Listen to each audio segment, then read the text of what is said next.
നമസ്കാരം. വനമാലിയിലേക്ക് ഏവർക്കും സ്വാഗതം. ഇന്ന് ശങ്കര ജയന്തിയാണ്. വൈശാഖ മാസത്തിലെ ശുക്ലപക്ഷത്തിലെ പഞ്ചമി തിഥി ജഗദ്ഗുരു ശങ്കരാചാര്യ സ്വാമികളുടെ ജന്മദിനമായിട്ടാണ് നാം ആഘോഷിക്കാറുള്ളത്. അറിവ് ശരീരം സ്വീകരിച്ചാൽ എങ്ങനെയായിരിക്കും? അതാണ് ജഗദ്ഗുരു ശങ്കരാചാര്യ സ്വാമികൾ. 9-ാം ശതകത്തിൽ ജീവിച്ചിരുന്നതായി കരുതപ്പെടുന്ന ശങ്കരാചാര്യ സ്വാമികൾ 12 വയസ്സാകുമ്പോഴേക്കും 4 വേദങ്ങളും മറ്റു ധർമ്മശാസ്ത്ര ഗ്രന്ഥങ്ങളും പഠിച്ചു കഴിഞ്ഞിരുന്നു. 16 വയസ്സാകുമ്പോഴേക്കും ഭാഷ്യം ഉൾപ്പെടെയുള്ള മറ്റു കൃതികളെല്ലാം രചിച്ചു കഴിഞ്ഞിരുന്നു അത്രേ. പ്രസ്ഥാനത്രയം എന്ന പ്രസിദ്ധമായ ബ്രഹ്മസൂത്രം, ദശോപനിഷത്തുകൾ, ഭഗവത്ഗീത എന്നിവയ്ക്കാണ് അദ്ദേഹം ഭാഷ്യം രചിച്ചിരിക്കുന്നത്. ഉപദേശ സാഹസ്രി, വിവേക ചൂടാമണി, ദശശ്ലോകി, ശതശ്ലോകി തുടങ്ങി ഒട്ടേറെ മറ്റു കൃതികളും അദ്ദേഹത്തിൻ്റെതായിട്ടുണ്ട്. കേരളത്തിലെ കാലടിയുടെ മണ്ണിൽ പിറന്ന ഈ യുഗാചാര്യൻ 16 വയസ്സിനു ശേഷം വൈദിക ധർമ്മത്തിന്റെ പുനഃസ്ഥാപനത്തിനായി ഭാരതം മുഴുവൻ സഞ്ചരിച്ചു. 4 ദിശകളിൽ 4 മഠങ്ങൾ സ്ഥാപിച്ചു. ശൃംഗേരി, പുരി, ബദരി, ദ്വാരക എന്നിവിടങ്ങളിലാണ് ശ്രീ ശങ്കരാചാര്യ സ്വാമികൾ സ്ഥാപിച്ച മഠങ്ങളുള്ളത്. അദ്വൈത ഭാഷ്യകാരൻ എന്ന പ്രസിദ്ധി നേടിയ ശ്രീ ശങ്കരാചാര്യരുടെ 5 ശ്ലോകങ്ങളുള്ള ഒരു സ്തോത്രമാണ് മനീഷാ പഞ്ചകം. ഈ മനീഷാ പഞ്ചകം രചിക്കാനുണ്ടായ സാഹചര്യം എന്താണ് എന്നതിന് ഒരു പ്രസിദ്ധമായ കഥയുണ്ട്. അതൊന്ന് ഞാനിവിടെ സൂചിപ്പിക്കാം. ഒരിക്കൽ ശങ്കരാചാര്യ സ്വാമികൾ ശിഷ്യരോടൊത്ത് കാശിയിൽ ഗംഗാ സ്നാനം ചെയ്ത് കാശി വിശ്വനാഥനെ ദർശിക്കാനായി ക്ഷേത്രത്തിലേക്ക് പോകുമ്പോൾ വഴിയിൽ 4 നായകളോടുകൂടി ചണ്ടാലകുലത്തിൽപ്പെട്ട ഒരാളെ കണ്ടുമുട്ടി. അന്നത്തെ ആ സാഹചര്യമനുസരിച്ച് ശങ്കരാചാര്യരുടെ ശിഷ്യന്മാർ ഗച്ഛ ഗച്ഛ എന്ന് പറഞ്ഞ് ആ ചണ്ടാലിനെ വഴിയിൽ നിന്നും മാറ്റാൻ ശ്രമിച്ചു. ഗച്ഛ എന്ന സംസ്കൃത പദത്തിന്റെ അർത്ഥം പോകൂ എന്നാണ്. ആ വഴിയിൽ നിന്നും മാറിപ്പോകാനാണ് ശിഷ്യന്മാർ ആജ്ഞാപിച്ചത്.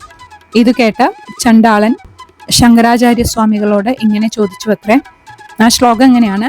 അന്നമയാദന്നമയം അഥവാ ചൈതന്യമേവ ചൈതന്യാത് യതിവര ദൂരീകർത്തും വാഞ്ചസിക്കും ബ്രൂഹി ഗച്ഛ ഗച്ഛേതി.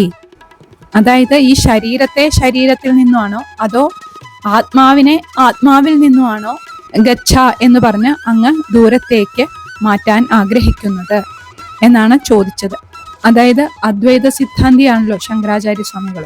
അപ്പോൾ അദ്ദേഹത്തിന്റെ ആ അദ്വൈത സിദ്ധാന്തം അനുസരിച്ച് എല്ലാവരും ഈശ്വര തുല്യരാണ്. അതുകൊണ്ട് തന്നെ എന്തുകൊണ്ടാണ് തന്നോട് പോകാൻ ആവശ്യപ്പെടുന്നത്? താനും ശങ്കരാചാര്യ സ്വാമികളും തമ്മിൽ എന്താണ് വ്യത്യാസം എന്നാണ് അദ്ദേഹം ചോദിച്ചത്. അപ്പോഴാണ് ശങ്കരാചാര്യ സ്വാമികൾക്ക് തൻ്റെ തെറ്റ് മനസ്സിലായത്. ഈ മുന്നിൽ നിൽക്കുന്നത് വെറും ചണ്ടാളനല്ല, ഇത് സാക്ഷാൽ വിശ്വനാഥനായ ശിവൻ തന്നെയാണ് എന്നും ആ 4 നായകളായി നിൽക്കുന്നത് വേദമാണ് എന്നും അദ്ദേഹത്തിന് മനസ്സിലായി. തൻ്റെ മനസ്സിൽ ഒരു നിമിഷമെങ്കിലും ഉണ്ടായിട്ടുള്ള ആ അജ്ഞത അത് നീക്കം ചെയ്യാനായിട്ട് സാക്ഷാൽ പരമശിവൻ തന്നെ തൻ്റെ മുന്നിലേക്ക് വന്ന് തന്നെ പരീക്ഷിച്ചതാണ് എന്ന് മനസ്സിലാക്കിയ ശങ്കരാചാര്യർ ആ ചണ്ടാള രൂപത്തിന് മുന്നിൽ നമസ്കരിച്ച് ചെല്ലുന്നതാണ് ഈ മനീഷാ പഞ്ചകം എന്ന സ്തോത്രം. ഈ മനീഷാ പഞ്ചകം എന്ന് പറഞ്ഞാൽ തന്നെ അറിയാം, ഇതിൽ 5 ശ്ലോകങ്ങളാണ് ഉള്ളത്. ഒരാളും ആരുടെ മീതെയും ആരുടെ താഴെയും അല്ല എന്നുള്ള ചിന്തയാണ് ഈ അദ്വൈത സിദ്ധാന്തത്തിൽ ഏറ്റവും ആദ്യം നമ്മൾ മനസ്സിലാക്കേണ്ടത്. എല്ലാം ഒന്നാണ് എന്നുള്ളതാണ് ഇതിലെ സങ്കല്പം. ഏകം സദ് വിപ്രാ ബഹുധാ വദന്തി എന്ന വേദവാക്യം തന്നെയാകാം ഈ അദ്വൈത സിദ്ധാന്തത്തിന്റെ മൂലവും. ഒരേ ഒരു സത്തിനെ അല്ലെങ്കിൽ ബോധസ്വരൂപത്തിനെ ജനങ്ങൾ പലതായി പറയുന്നു എന്നാണ് ഈ വേദവാക്യത്തിന്റെ അർത്ഥം. ഭാരതം കണ്ടിട്ടുള്ളതിൽ വെച്ച് അല്ലെങ്കിൽ ലോകം കണ്ടിട്ടുള്ളതിൽ വെച്ച് ഏറ്റവും മഹാനായ ദാർശനികനായ ശ്രീ ശങ്കരാചാര്യരുടെ മനീഷാ പഞ്ചകം നമുക്കൊന്ന് വായിച്ച് അർത്ഥം നോക്കാം. ജാഗ്രത് സ്വപ്ന സുഷുപ്തിഷു സ്ഫുടതരാ യാ സംവിദുജൃംഭതേ യാ ബ്രഹ്മാദി പിപീലികാന്തതനുഷു പ്രോതാ ജഗത്സാക്ഷിണീ സൈവാഹം ന ച ദൃശ്യവസ്ത്വിതി ദൃഢപ്രജ്ഞാപി യസ്യാസ്തി ചേത് ചണ്ഡാലോസ്തു സതു ദ്വിജോസ്തു ഗുരുരിത്യേവ ഗുരുരിത്യേഷാ മനീഷാ മമ. ഈ ശ്ലോകത്തിൻ്റെ അർത്ഥം, ഏതൊരു ജ്ഞാനമാണോ അല്ലെങ്കിൽ അറിവാണോ ഉണർന്നിരിക്കുമ്പോഴും സ്വപ്നാവസ്ഥയിലും ഉറക്കത്തിലും സ്ഫുടമായി വ്യക്തമായി നമുക്ക് കാണിച്ചു തരുന്നത്, ഏതൊരു ബുദ്ധിയാണോ അല്ലെങ്കിൽ ജ്ഞാനമാണോ ഈ ജഗത്തിനെ, ലോകത്തിനെ മുഴുവൻ പ്രകാശിപ്പിച്ചുകൊണ്ട് ബ്രഹ്മാദികളായ ദേവന്മാർ തൊട്ട് ഉറുമ്പ് വരെയുള്ള ശരീരങ്ങളിൽ ഇഴചേർന്ന് നിൽക്കുന്നത്, ആ ഒരു ജ്ഞാനം അല്ലെങ്കിൽ ആ ബോധം തന്നെയാണ് ഞാൻ. അല്ലാതെ ഈ പ്രപഞ്ചത്തിൽ കാണുന്ന കാഴ്ചയൊന്നും ഞാനല്ല. ഇങ്ങനെ നിശ്ചയമായിട്ടുള്ള ഒരു ബോധം അല്ലെങ്കിൽ അറിവ് ഒരാൾക്കുണ്ടെങ്കിൽ അയാൾ ചണ്ടാലനായിക്കൊള്ളട്ടെ അല്ലെങ്കിൽ ബ്രാഹ്മണനായിക്കൊള്ളട്ടെ, അയാളാണ് ഗുരു. അതായത് ഇങ്ങനെ ചിന്തിക്കുന്ന ഒരാളെയാണ് ഗുരുവാക്കേണ്ടത് എന്ന്. ഇതാണ് എൻ്റെ ബുദ്ധി അല്ലെങ്കിൽ എൻ്റെ അഭിപ്രായം ഇതാണ് എന്നാണ് ശങ്കരാചാര്യർ പറയുന്നത്.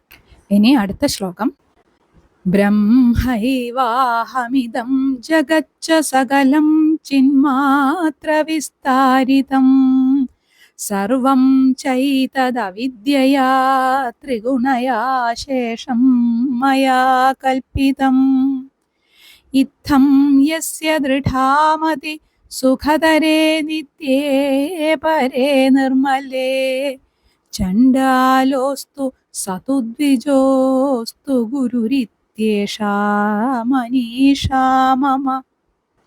ഈ ശ്ലോകത്തിൻ്റെ അർത്ഥം, ഞാൻ തന്നെയാണ് ബ്രഹ്മം.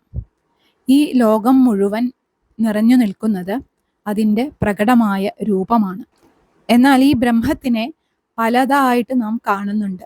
അത് ഈ ത്രിഗുണങ്ങളെന്ന് വെച്ച് കഴിഞ്ഞാൽ സത്വ ഗുണം, രജോ ഗുണം, തമോ ഗുണം, ഈ ഗുണങ്ങളോട് കൂടിയിട്ട് അജ്ഞാനം അല്ലെങ്കിൽ അവിദ്യ കൊണ്ടാണ് ഇങ്ങനെ നമ്മൾ പലതും സങ്കല്പിച്ച് ഈ പ്രപഞ്ചത്തിനെ പലതായി കാണുന്നത്.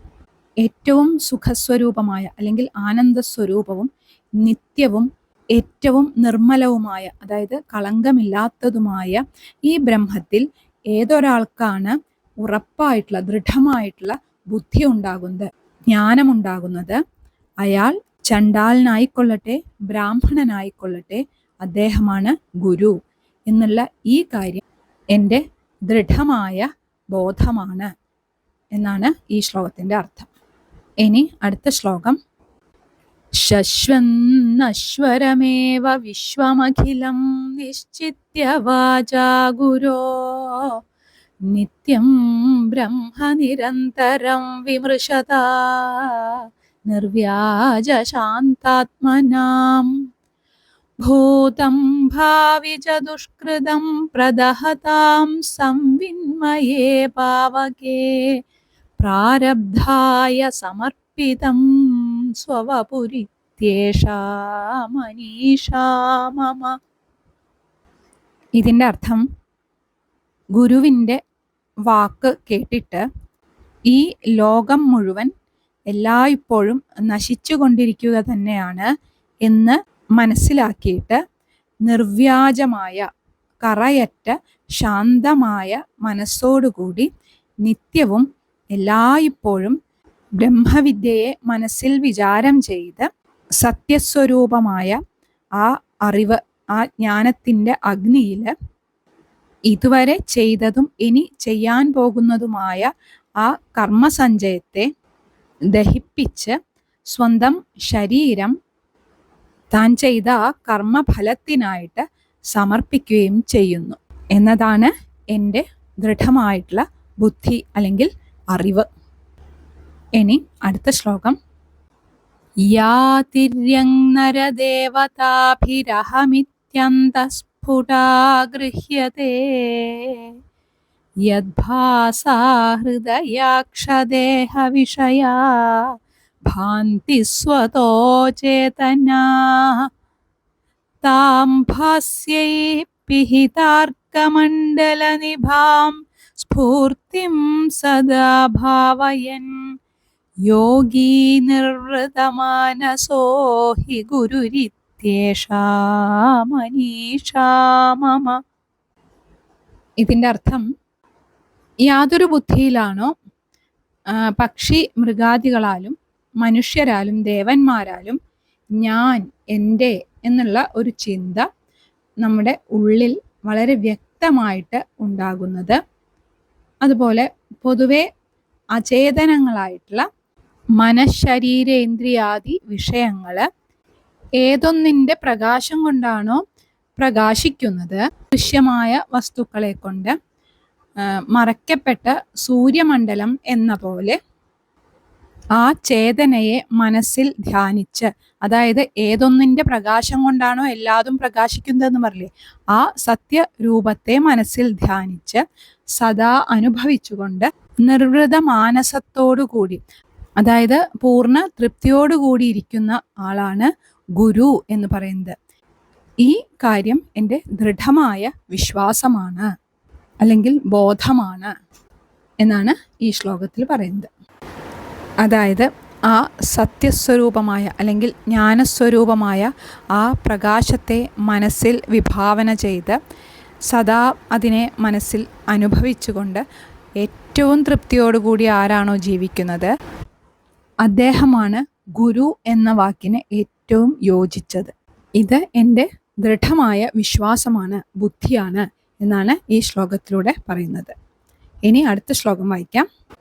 യത് സൗഖ്യാംബുധിലേശലേശത ഇമേ ശക്രാദയോ നിർവൃതാ യച്ചിത്തേ നിതരാം പ്രശാന്തകലനേ ലബ്ധ്വാ മുനിർനിർവൃതഃ യസ്മിൻ നിത്യസുഖാംബുധൗ ഗളിതധീർബ്രഹ്മൈവ ന ബ്രഹ്മവിദ് യഃ കശ്ചിൽ സ സുരേന്ദ്രവന്ദിതപദോ നൂനം മനീഷാ മമ.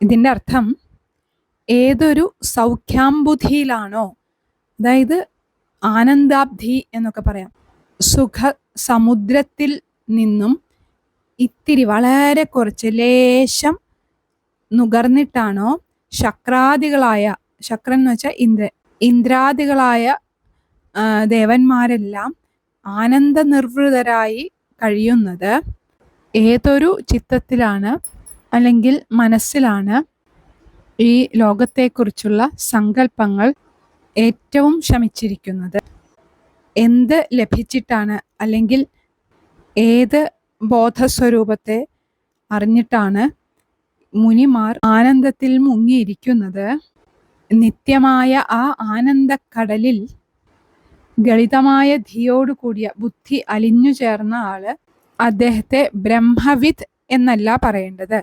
ബ്രഹ്മവിദ് എന്ന് വെച്ചാൽ ബ്രഹ്മം അറിയുന്ന ആൾ എന്നല്ല പറയേണ്ടത്, ബ്രഹ്മം തന്നെയാണ് അദ്ദേഹം. അങ്ങനെ ഒരാൾ ഉണ്ടെങ്കിൽ അദ്ദേഹം ദേവേന്ദ്രനാൽ പോലും വന്ദിക്കപ്പെടേണ്ട ആളാണ്. തീർച്ചയായും ഇത് എൻ്റെ ഉറച്ച വിശ്വാസമാണ് എന്നാണ് ഈ ശ്ലോകത്തിൻ്റെ അർത്ഥം. ഈ ശ്ലോകങ്ങളിലെല്ലാം പറയുന്നത് ഒരു മനുഷ്യൻ്റെ ചിന്തയും പ്രവൃത്തിയുമാണ് ആ മനുഷ്യനെ ആദരണീയനാക്കുന്നത് എന്നതാണ്. ഈ 5 ശ്ലോകങ്ങൾ ചേർന്നതാണ് മനീഷാ പഞ്ചകം എന്ന് അറിയപ്പെടുന്നത്. ശങ്കര ജയന്തി ദിനമായ ഇന്ന് ആ ജഗദ്ഗുരുവിനെ നമുക്ക് മനസാ നമിക്കാം. ശ്രുതിസ്മൃതി പുരാണാനാം ആലയം കരുണാലയം നമാമി ഭഗവത്പാദശങ്കരം ലോകശങ്കരം.